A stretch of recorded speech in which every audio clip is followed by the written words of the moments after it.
अपने 5 साल की बॉडी बिल्डिंग जर्नी में मैंने ब्रो स्प्लिट और पुश पुल लेग स्प्लिट दोनों को बहुत अच्छे से एक्सपीरियंस करा है। मैंने जब स्टार्ट करा था तो एक ब्रो स्प्लिट से स्टार्ट करा था और लगभग उसको 3 साल तक फॉलो करने के बाद मैंने एक पुश पुल लेग स्प्लिट पे स्विच करा और अभी करंटली मैं लगभग 2 साल से एक पुश पुल लेग स्प्लिट को ही फॉलो करता हुआ आ रहा हूँ।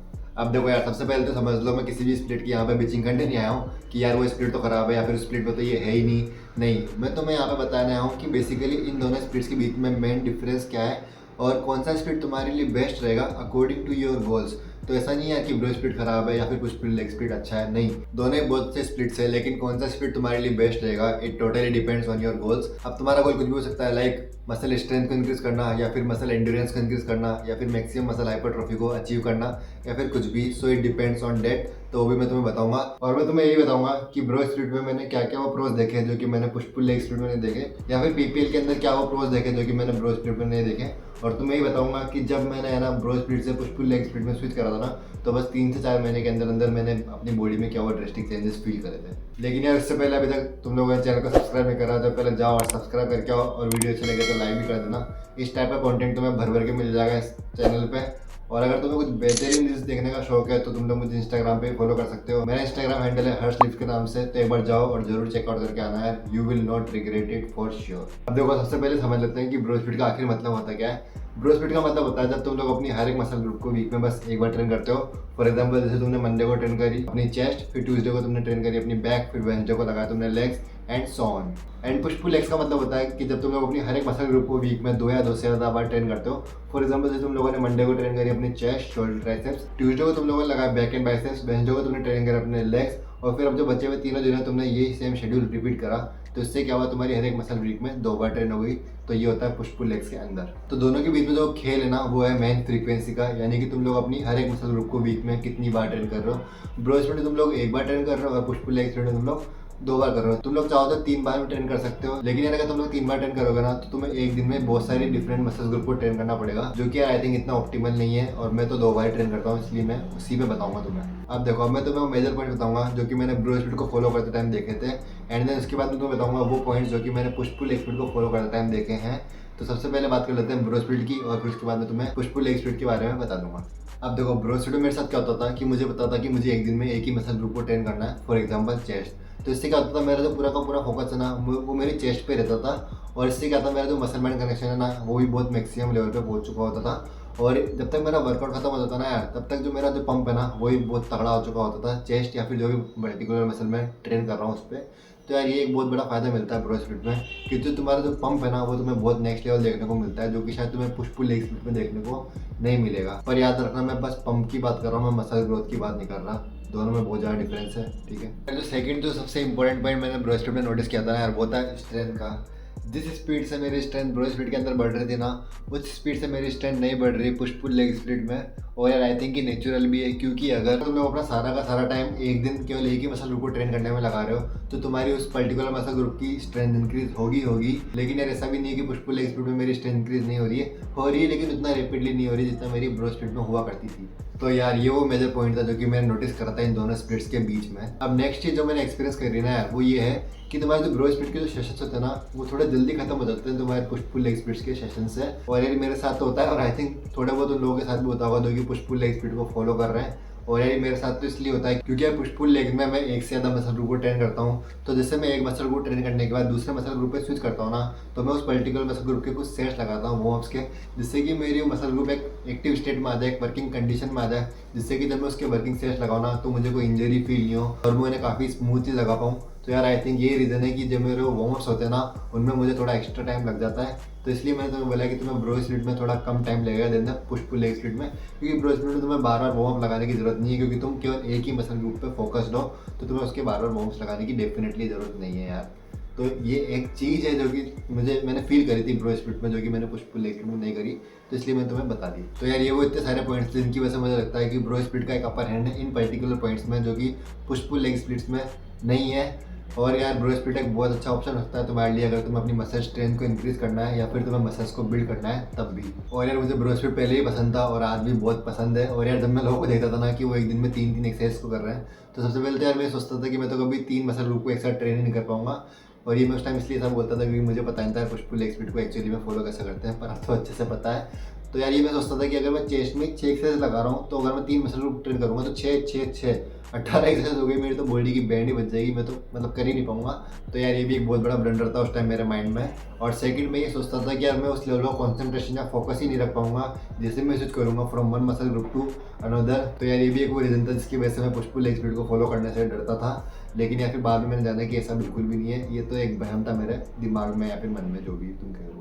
तो यार जैसे कि मैंने तुम्हें बताया कि मैं लगभग 2 साल से पुश पुल लेग स्प्लिट को फॉलो कर रहा हूँ, तो यार क्या वो रिजल्ट्स रहे होंगे या फिर क्या वो प्रोज मैंने देखे होंगे जिनकी वजह से मैंने ब्रो स्प्लिट को छोड़ दिया। मतलब छोड़ा नहीं है, पर अभी के लिए तो स्टॉप कर रखा है, क्या पता आगे फ्यूचर में जाके दोबारा से ब्रो स्प्लिट को फॉलो करने लग जाऊँ, पर अभी के लिए तो पुश पुल लेग स्प्लिट पे फॉलो कर रहा हूँ और अभी के लिए मेरे लिए बेस्ट मुझे लगता है। सबसे पहले मैं तुम्हें अपने पुश पुल लेग का रूटीन बता देता हूँ, फिर उसके बेसिस पे मैं तुमसे उस पर बात करूंगा।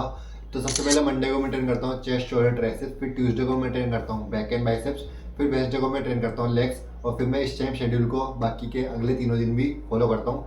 लेकिन जो मेन डिफरेंस होता है ना, वो होता है मेरी एक्सरसाइज का, जो कि मैं इन दोनों सेशन में चूज करता हूँ। और अगर तुम्हें अच्छे से समझना है कि पुश पुल लेग स्प्लिट को फॉलो कैसा करता है, तो तुम मेरी ये दोनों वीडियो देख सकते हो। ये रही पुश वाली और ये रही पुल वाली, और अभी लेग्स की बनाई नहीं है, बस को मैं जल्दी से जल्दी बनाने वाला हूँ।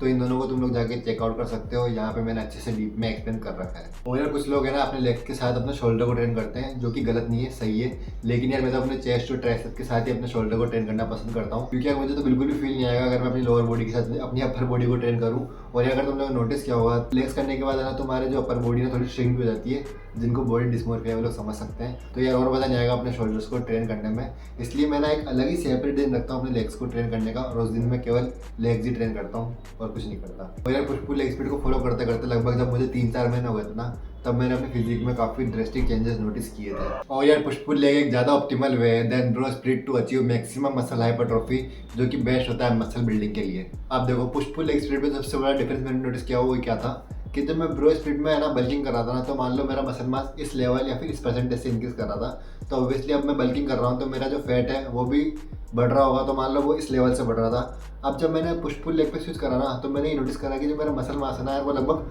15 से 20% ज़्यादा तेजी से इंक्रीज कर रहा था देन द ब्रो स्प्लिट। लेकिन जो मेरा फैट था ना, वो उसी लेवल से इंक्रीज कर रहा था या फिर उसी परसेंटेज से इंक्रीज कर रहा था। तो यार तो मैं डेफिनेटली बोल सकता हूँ कि मुझे पुश पुल लेग स्प्लिट में ना ज़्यादा मसल ग्रोथ देखने को मिला। अब इससे मुझे एक और फायदा मिला कि मेरी बॉडी में जो फैट का जो परसेंटेज था ना, वो और कम हो गया कंपेरेटिवली मेरे मसल मास से। तो इससे क्या हुआ, मैं ज़्यादा शरीर दिखने लग गया था पुश पुल लेग स्प्लिट में। तो यार ये एक बहुत बड़ा एडवांटेज मुझे लगा पुश पुल लेग स्प्लिट और ब्रो स्प्लिट के ऊपर। अब देखो दूसरी चीज़ जो मैं नोटिस करी पुश पुल लेग स्प्लिट में, वो क्या थी, मैंने देखा है कि जो अपना माइंड है ना, वो किस तरह से काम करता है अपनी एक्सरसाइज के अंदर। तो मान लो जब मैं ब्रो स्प्लिट कर रहा था ना, तो मान लो मैं अपनी चेस्ट को ट्रेन कर रहा था, तो अपने चेस्ट की लगाऊंगा 6 एक्सरसाइजेस, जो कि मैं लगाऊंगा एक ही दिन के अंदर, ठीक है। लेकिन जब मैं पुश पुल लेग स्प्लिट करूंगा ना, तो मैं इसी चेस्ट की 6 एक्सरसाइज को स्प्लिट कर दूंगा 3-3 में। 3 में लगाऊंगा मंडे के दिन और 3 में लगाऊंगा थर्सडे के दिन। आप देखो जब मुझे 6 एक्सरसाइज लगानी थी ना, तो मेरे माइंड ने बोला कि अगर अपन 2-3 एक्सरसाइज लेस एफर्ट से भी लगाते हैं, यानी कि उनमें फेलियर को रीच नहीं करते हैं, तो भी कोई बड़ी बात नहीं है, क्योंकि अपन आगे वाली जो एक्सरसाइज आएगी उसमें उनको कवर अप कर लेंगे, ठीक है। लेकिन जब इन एक्सरसाइज को कम करके मैंने केवल 3 कर दिया, तो मेरा माइंड जो है बहुत ज़्यादा अलर्ट हो गया। उसने बोला कि भाई बस अपने पास 3 एक्सरसाइज है, इसलिए अपने को हर एक एक्सरसाइज में अपना मैक्सिमम एफर्ट लगाना पड़ेगा, क्योंकि अपने पास ज़्यादा नंबर ऑफ एक्सरसाइज नहीं है कि आगे जाके अपन उसको सही कर लें। तो इससे क्या हुआ ना कि जो मेरी इंटेंसिटी थी ना वर्कआउट की, वो बहुत ही नेक्स्ट लेवल पे पहुंच गई थी, और इससे मुझे काफ़ी ज़्यादा ड्रेस्टिक चेंजेस दिखने को मिले थे अपनी बॉडी के अंदर। और यार सही है, मुझे इस चीज़ से बहुत बेनिफिट मिला था यार। मतलब मैं हर एक सेट में ना अपना मैक्सिमम एफर्ट देने लग गया था, और जो मेरा फोकस और जो मसल माइंड कनेक्शन था वही बहुत नेक्स्ट लेवल पे पहुंच गया था यार। अब देखो नेक्स्ट एडवांटेज जो कि तुम्हें पुश पुल लेग स्प्लिट में देखने को मिलता है, वो ये है कि पुश पुल लेग स्प्लिट तुम्हारे एक पर्टिकुलर मसल ग्रुप को ट्रेन नहीं करने के चांसेस को बहुत कम कर देता है। क्या मतलब है वो बताता हूँ। तो यार इसको एक एग्जांपल समझ लेते हैं। तो मान लो तुम लोग ब्रो स्प्लिट को फॉलो कर रहे हो और फ्राइडे को होता है तुम्हारा बाइसेप डे। अब मान लो किसी रीजन की वजह से तुम लोग फ्राइडे को जिम नहीं जा पाए, तो उससे क्या हुआ, तुम्हारा वो दिन क्या हुआ, वेस्ट हो गया। अब तुम लोग क्या करोगे, तो सैटरडे को बाइसेप लगाओगे जिससे कि तुम्हारा लेग छूट जाएगा, या फिर तुम लोग सैटरडे को लेग्स ही लगाओगे जिससे कि तुम्हारा बाइसेप वाला दिन तो छूट ही गया। या फिर अगर तुम लोग सोच रहे हो कि हम सैटरडे को दोनों लगा लेंगे, बाइसेप भी लगा लेंगे लेग भी लगा लेंगे, तो यार तुम्हें पता है कि तुम लोग इतना अच्छे से उसमें वर्कआउट नहीं निकाल पाओगे अपना, जितना कि तुम लोग इनको दोनों को अलग अलग ट्रेन करके निकाल पा रहे थे। अब क्योंकि तुम लोग ब्रो स्प्लिट को फॉलो करते हुए आ रहे हो, तो तुम्हारे माइंड और तुम्हारी बॉडी दोनों को नहीं पता होगा कि तुम लोग दोनों मसल ग्रुप को सेम दिन ट्रेन करने वाले हो, और इससे क्या होगा कि तुम लोग अपने दोनों मसल ग्रुप को अच्छे से ट्रेन नहीं कर पाओगे। लेकिन पुश पुल लेग स्प्लिट तुम्हारे माइंड को भी पहले से पता होगा, और तुम्हारी बॉडी भी इस चीज़ की यूज टू हो चुकी होगी। और अगर मान लो पुश पुल लेग स्प्लिट में फ्राइडे को तुम्हारा था बैक एंड बाइसेप, तो तुम लोग उस बैक एंड बाइसेप को ऑलरेडी ट्यूसडे को एक बार लगा चुके हो, तो अब तुम्हें अगर नहीं भी लगाते हो तो तुम्हें कोई इतना फर्क नहीं पड़ेगा, क्योंकि तुम लोग अपनी मसल्स को एक बार तो ट्रेन कर ही चुके हो। तो यार ये एक बहुत बड़ा फायदा मिलता है तुम्हें पुश पुल लेग स्प्लिट में, जो कि तुम्हें ब्रो स्प्लिट में तो बिल्कुल भी देखने को नहीं मिलता है। तो यार ये वो सारे पॉइंट्स हैं जिन्होंने मुझे मजबूर कर दिया एक पुश पुल लेग स्प्लिट को फॉलो करने पे। और हाँ यार, ये मैं बिल्कुल भी नहीं कह रहा कि तुम्हें भी एक पुश पुल लेग स्प्लिट को फॉलो करना चाहिए, लेकिन अगर तुम लोग एक ब्रो स्प्लिट को फॉलो करते हुए आ रहे हो तो मैं तुम्हें डेफिनेटली रिकमेंड करूंगा कि तुम लोग एक पुश पुल लेग स्प्लिट को एक बार जरूर ट्राई करके देखो। तुम्हें अपने फिजिक में पक्के से चेंजेस देखने को मिलेंगे, मैं तुम्हें गारंटी दे रहा हूँ। पर हाँ, शर्त ये है कि तुम्हें पुश और पुल अच्छे से करना आना चाहिए। और अगर तुम लोग पुश पुल लेग स्प्लिट को फॉलो करते हुए आ रहे हो तो मैं तुम्हें यही बोलूँगा यार कि एक बार ब्रो स्प्लिट को जरूर ट्राई करके देखना। ज़्यादा नहीं, जैसे कि 1-2 हफ्ते के लिए तुम लोग मान लो ब्रो स्प्लिट में स्विच कर गए, तो इससे क्या होगा ना, तुम्हारी बॉडी में एक डिफरेंट पंप आएगा, तुम थोड़ा डिफरेंट और एक अच्छा सा फील करोगे। और यार वो बोलते हैं ना शॉक द मसल्स, तो उस टाइप से भी हो जाएगा तुम्हारा वर्कआउट। तो उसकी पॉइंट ऑफ व्यू से देखें तो वो भी सही है। तो इसलिए आप ब्रो स्प्लिट को भी जरूर ट्राई करके देखना। तो यार जो मेन डिफरेंसेस और जो मेन पॉइंट्स थे वो मैंने तुम्हें बता दिए दोनों के अंदर। अब तुम जिससे ज़्यादा रिलेट कर पा रहे हो, जिसके अंदर तुम्हें ज़्यादा अच्छे पॉइंट्स लगे, तुम लोग उसको फॉलो कर सकते हो डेफिनेटली। लेकिन अगर मैं शॉर्ट में तुम्हें बताऊँ तो जो ब्रो स्प्लिट है वो तुम्हारी जो स्ट्रेंथ है, मसल स्ट्रेंथ, उनको थोड़ा ज़्यादा इंक्रीज करने में तुम्हारी हेल्प करेगा। और जो तुम्हारा जो पुश पुल लेग स्प्लिट है वो तुम्हारी मैक्सिमम हाइपरट्रॉफी को अचीव करने में तुम्हारी हेल्प करेगा, जिससे कि तुम्हारी जो मसल ग्रोथ है ना वो थोड़ी ज़्यादा तेज़ी से होगी। And that's the main difference. और बाकी के जो एडवांटेजेस है वो मैंने तुम्हें पहले बता ही दिया है। सो गाइस यार, that's it for today's video. I hope कि तुम्हें वीडियो अच्छी लगी होगी, और अच्छी लगी होगी तो वीडियो को लाइक कर देना और चैनल को सब्सक्राइब भी कर देना। और अगर अभी भी तुम्हें कुछ डाउट्स है दोनों स्प्लिट्स को लेके तो feel free to use comment section में, वहाँ पे तुम्हें उसका रिप्लाई दे दूंगा। और अब मैं भी जा रहा हूँ। और हाँ, पिछली वीडियो में तुम लोगों ने बोला था कमरा बहुत गंदा है, देख लो भाई, साफ कर लिया, ठीक है ना। तो भाई अब मैं भी जा रहा हूँ, आज संडे है, थोड़ा चिल करेंगे, ठीक है। बाय, टाटा, गुड बाय, सी या। कितनी बार करेगा भाई।